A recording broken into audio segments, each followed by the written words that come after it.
Welcome to the Slop Farm. Enjoy the video. In this video, I will show you how to change your WhatsApp storage folder.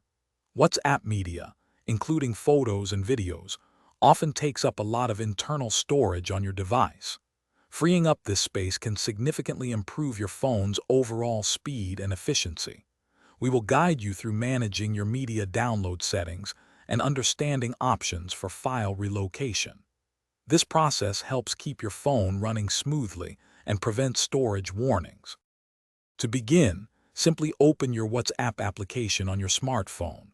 Once inside, look for the three vertical dots located in the top right corner of your screen or a gear icon on some devices. Tap on this icon to reveal the main menu. From the available options, select Settings to access all of WhatsApp's configuration preferences, preparing for the next step. Now that you are in the Settings menu, find and tap on Storage and Data. This crucial section is where you manage your media and network usage. Here, you will see options for Media Auto Download, which allows you to specify when WhatsApp automatically downloads media files based on your connection type. You can set preferences for mobile data, Wi-Fi, and when roaming.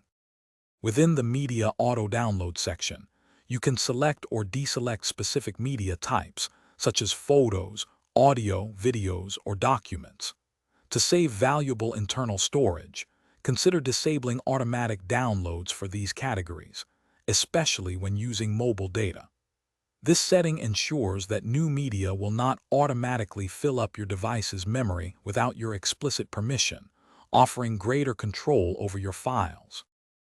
Thanks for watching. Consider subscribing if we helped you today.